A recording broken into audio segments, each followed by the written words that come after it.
The eye. You know, they say the eyes are the window to the soul. Is that true?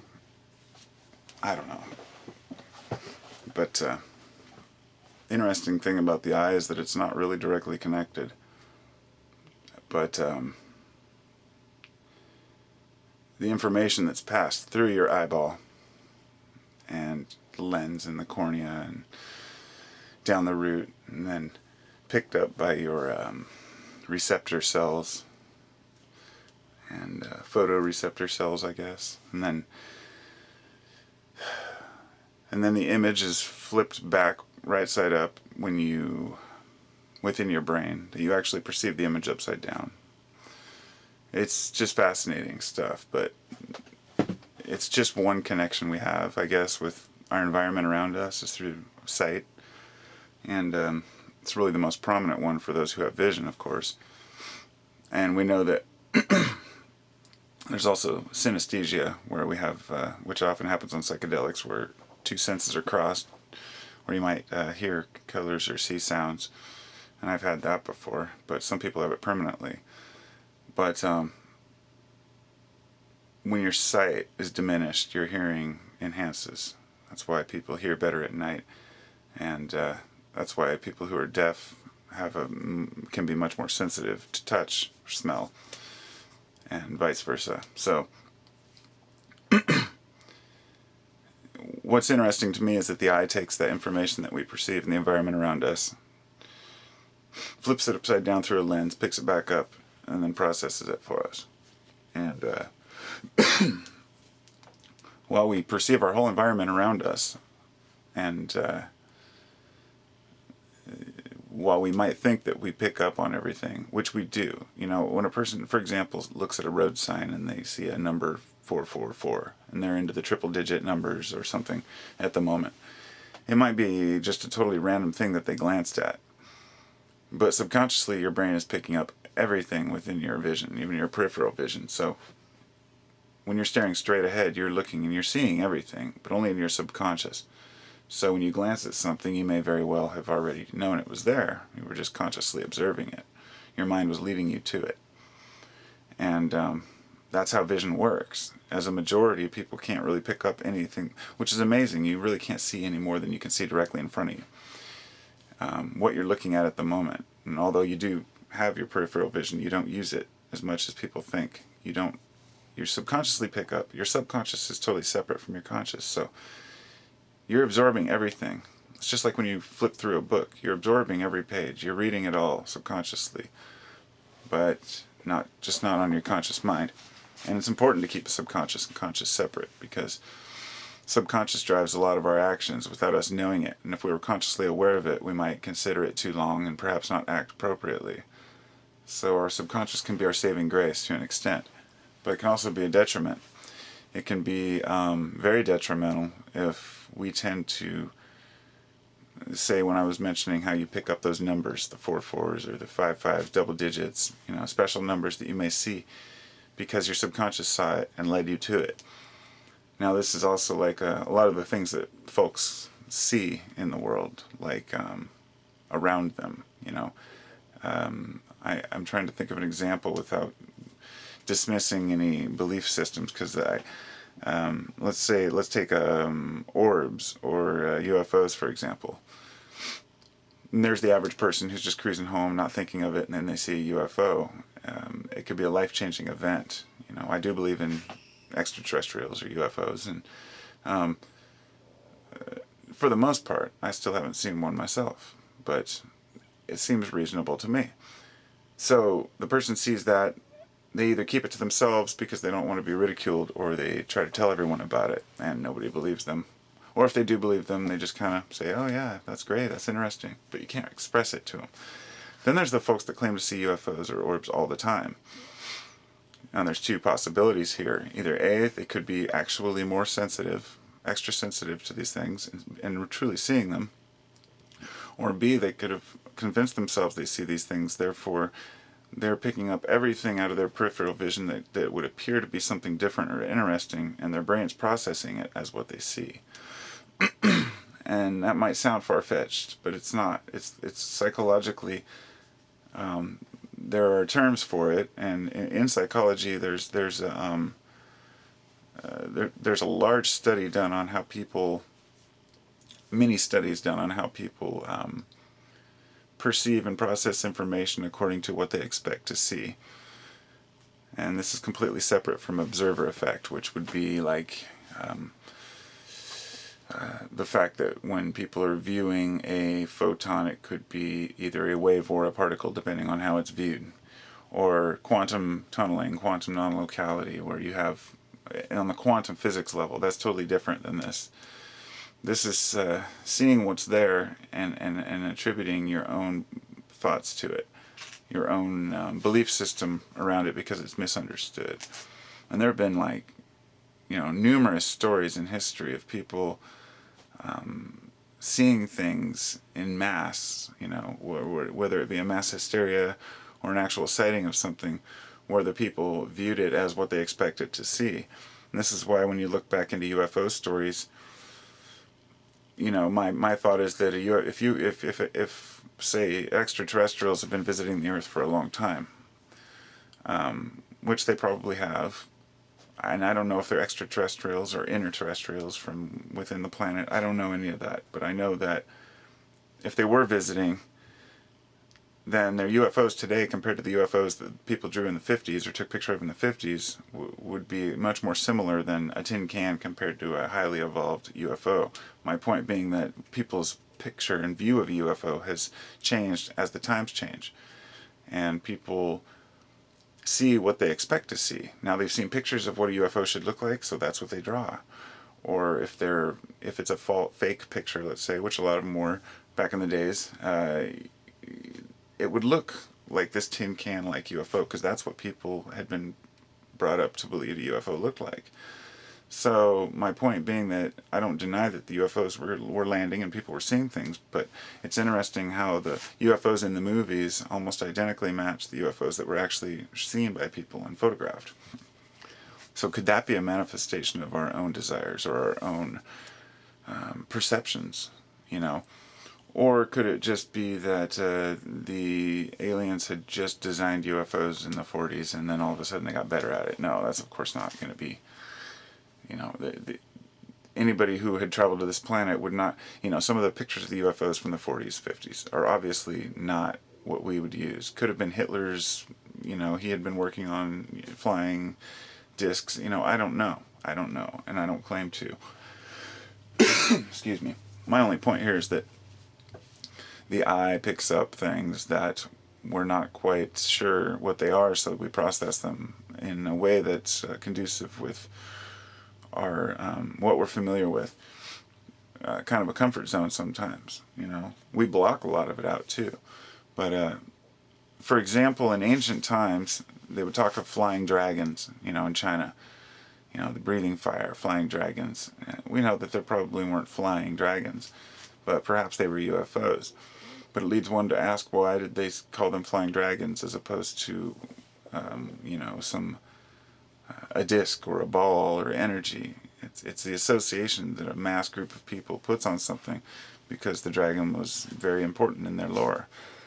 So, I guess what I'm getting at here is that we can't dismiss people for what they see or what they know, but there are certain issues that are obviously not, I'm not going to go into the details, but ones that are just too outlandish to even be considered, because even if they are true, it's a waste of time to consider them because you can never prove or disprove it. But the ones that are a little more detailed, like UFOs or New World Order kind of stuff, or elemental, like alchemy, or science relating to the environment, things that we can actually tackle. I guess we can start to see that if enough people have a vision of something better, then maybe we can manifest that vision. But I guess it's going to be a little more difficult to agree on what we see, for people to agree that what we see is what the other guy sees. And I don't know if that's ever going to be resolved, You know, a group of people may see the same thing and everybody has a different description of what it was. Therefore, it renders their opinions invalid because people don't believe it. You know, crop circles are a great example of how people can go into denial. They see it, they know what it is, but they also saw a video of a couple guys with boards making one, so they assume that they're all made with boards. You know, I don't put it past people to have the ability to make things like this, but some of them are just too extreme. But even though people can see it right in front of their faces, they push it away because it's too confusing for them. And this goes with a lot of different beliefs out there and a lot of interesting new, I mean, we have so much fucking information at our fingertips now, it's just ridiculous. And it's like, where do you start, you know? The human mind is an eye in itself. You know, your eyes are just one part of your vision system, because vision is seeing. So you also have your nose to see. You know, if you're looking for something and you smell it, you're smelling your way towards it, you're using your nose to see as well, to feel your way. And sensing the wind on your skin, which way is it coming from, you know, all the different things. And we also have that intuition sense, which still hasn't quite been labeled. Science hasn't quite been able to pin it down. But intuition is the key element for, I think, humanity to move forward and to kind of, it's that I don't want to dismiss people for what they believe. I find myself sometimes getting on people's cases when they have really idiotic beliefs, like the one I was talking about the other day where the guy claimed the moon is not real. And the reason why it bothers me is because it's just, I mean, it doesn't bother me, but the reason why I even take the time to respond to something like that is because it's such a ridiculous notion that I think we do as humans have the rights to tell people certain things are just bunk, because we need everybody's energy put towards, you know, the important issues at hand. And I'm not one to determine what an important issue is. I'm just another person. But I can say that what's important to humanity is that we all get along and find a way to try to be honest and true. But don't let our perceptions get in the way of what really is real. I mean, we could go as far as to say nothing's real. None of it really exists. It's all bunk, you know. You know, and I've seen a lot of that attitude. In fact, I've seen some people who have started to see through the illusion, and then they take it too far. And then they just say, well, everything's an illusion. You're not even real. I'm not real. We don't exist. That's just another cop-out. That's just another way to not have to see through it. It doesn't matter if it is an illusion or not, or if this is all a dream we wake up from. You know, make the most of the dream. You know, do what you can to try to help your neighbor and put forth more effort to distinguish what you see from everyone else. I mean, don't be afraid to admit when you're wrong, but don't be afraid to speak up when you feel like you have something right to say, something important that people need to know. And I guess as far as the different subject matter, which there are a lot of them, like, you know, all the different theories about the world, the universe. Here's my thought. There's a few people out there who claim to have these answers that no one else has, that they claim that they found the truth and that everyone else is ignorant. Well, if 99% of the public, you know, thinks a certain way, you cannot assume that your 1% is correct just because you have knowledge that no one else has. Because there's too much to be said about intuition. Society as a whole has intuition that can't be overridden by programming. And that's my belief, that if something is true, really true, it'll resonate with people, regardless of what they've been told or taught. And we all know what that's like, you know. You might hear 1,000 theories, conspiracy theories or whatnot, and then all of a sudden one's like, whoa, hey, that makes sense because of this, this, and this. So if someone's drawing conclusions just based on what they see and their perceptions of their vision, you have to remember that their vision is based a lot upon programming of themselves, the way they program themselves to see the world. And so we can only rely on what a person's word of mouth, you know, so much.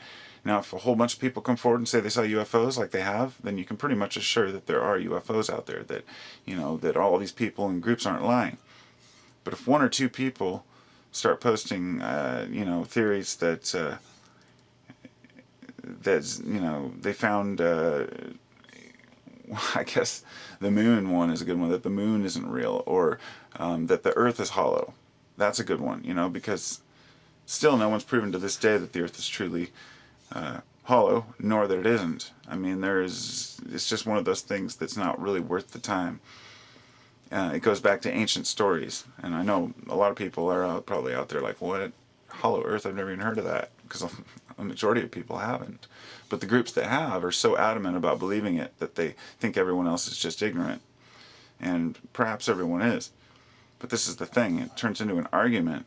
And it's an argument over perceptions that are based on what we're told and taught. And if we've been programmed for too long to believe that that things are a certain way, and we break away from that and start to learn new things, just make sure that we don't get so wrapped up in it that we lie to ourselves in a different way, and that we don't get obsessed with the unknown and forget that there's a life to live and things to do. We can't just escape into the hills and wait for salvation, or nor can we kill ourselves to escape the craziness of life. It's a wild world to live in.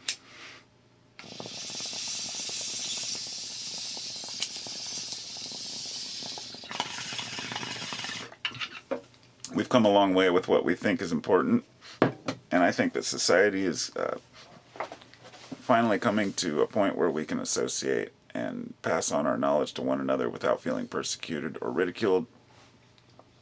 And for those who still want to persecute and ridicule, that's their choice. It's a free world. But strength in numbers. So I guess to tie in the vision, you look into a person's eyes, what do you see?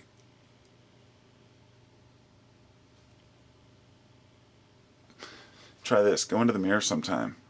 I know everybody's probably done this one time or another. Go into the mirror and just stare at yourself. Right in the eyes. Right into your eyeballs. And analyze every aspect of your pupils. It's pretty interesting. I mean, it's almost creepy sometimes, anyone who's taken a large dose of psychedelics and then has gone into the bathroom knows that the bathroom psychedelic face. It's just like avoid mirrors, because you're tripping so hard that, whoa, you look funny in the mirror. But the truth is, you don't really look funny. The reason why you don't look at yourself is because you see so much deeper into your own soul. I mean, I guess I'm fascinated by the eyes. I think that they're just the most interesting thing that nature created, because without eyeballs and human consciousness and perception, there would be no beauty, because beauty exists completely in the eye of the beholder. And that's another awesome thing about the world we live in, is that I find some things beautiful that other people think are just ugly, and vice versa. Art is a great example. There's some ugly art out there, but some people just find it wonderful. And, even though we all have eyeballs and we all have brains, and for the most part all of our senses work about the same, we've somehow grown different interests, which is really curious, because other animal species don't have different interests. You don't have some squirrels that are after acorns and some that are after filberts or hazelnuts. You don't have some birds that like one type of seed and some that like another. I mean, within each individual species. But humans have grown apart so much. A lot of birds can't even reproduce within their own, outside of their own species, even with a very similar bird. But humans had some sort of a variance, which allowed us, even though we all have the same eyeballs, we all perceive things differently, perceive beauty differently. And I guess that's one of those things that just came to mind just now. I've never really considered that whole aspect, but there's a lot there, a lot to think about. Because that's one thing that's always interested me, is why do humans have so much more interest in their surroundings than animals? And that's because of consciousness, because we're aware. But somebody proposed the question, why do humans have consciousness at all? And if you leave out the whole God idea or the whole chance evolution idea and just think about it from a rational standpoint, and think, okay, why would humans evolve to have consciousness? And here's my thing, is I believe in evolution, but I believe in evolution through a purpose, a drive. I don't understand what that drive is. It's the unspoken, the unknowable. But if you've ever seen octopus, an octopus in the ocean swim up and mimic a seaweed. I mean, they can shrivel up their tentacles and just flow like seaweed, or they can turn into a rock or a coconut and roll across the bottom. These aren't chance evolutions. These are things that aren't just mutations that pop up. But they all, within each species, have these interesting things that they do, especially a lot of sea creatures. But humans have a consciousness that allows us to think about the world. And a lot of people might say, well, that helps evolution, but actually scientifically it does not. If you really think about it, being aware of our existence, I should say being aware of our mortality, is a downfall in a certain sense, just because we have more of a likelihood of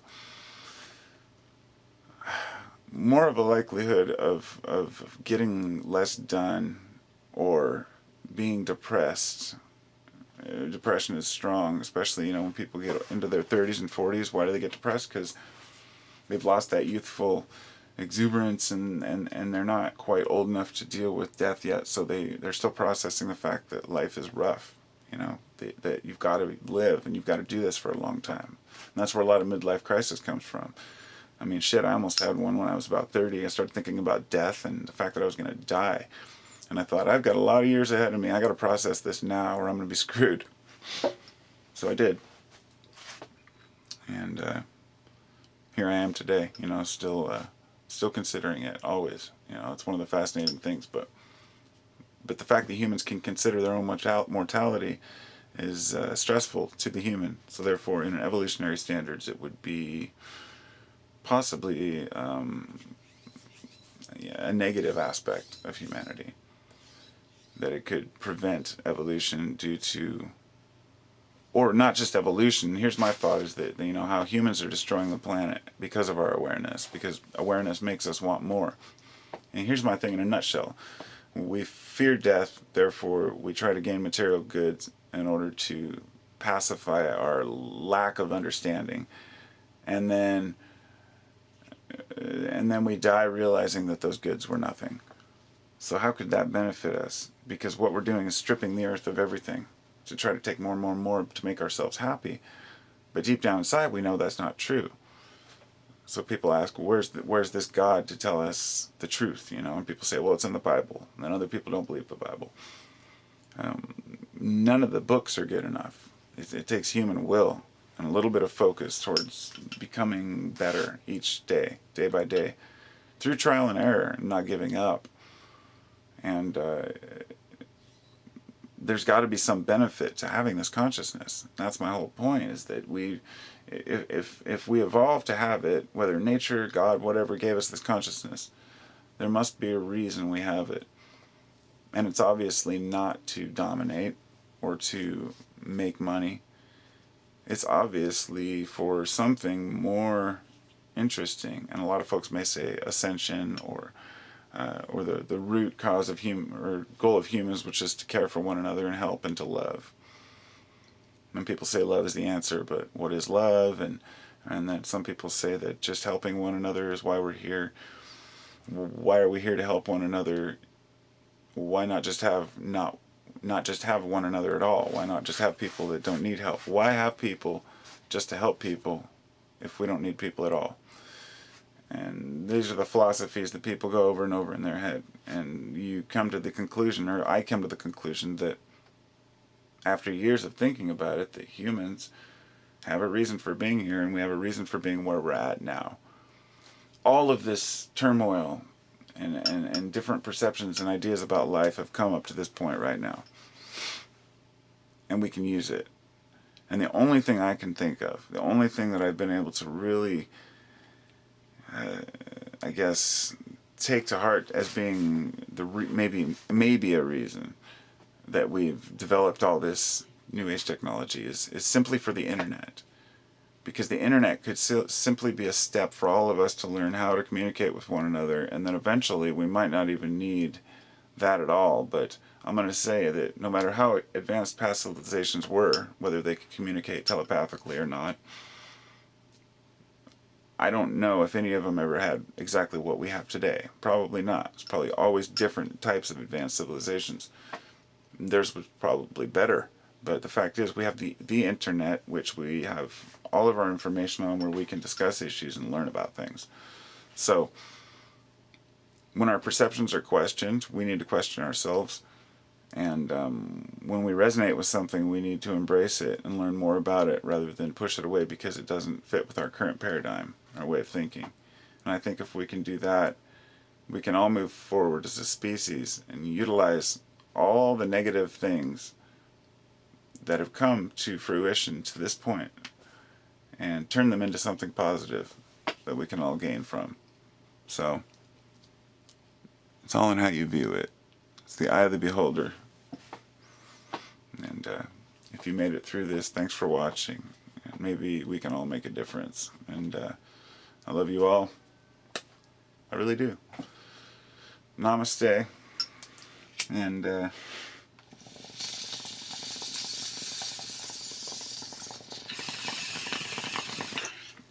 I've been in extreme pain for like 5 days, so I've just been sitting the whole time. I have to sleep sitting up, and then I sit up all day. Anyway, my perception is that that's okay. Before I go, I'll show you my cool crystal.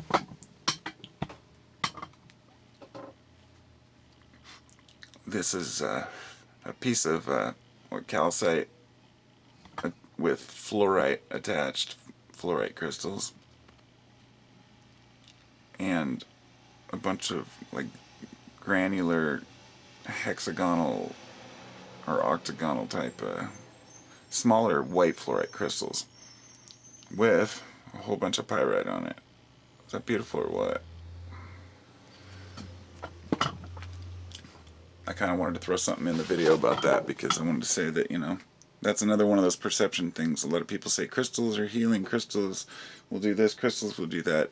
Crystals will do absolutely nothing without the intent of the user. You could use a plastic crystal as long as you have the love and intent in it. And the same goes for everything. You don't need any special tools or expensive gadgets to become aware or enlightened or any of that crap. You just need to have a desire to learn and a true hand in helping humanity as best you can. So on and on, preach, preach, preach. Peace and love. Talk to you later.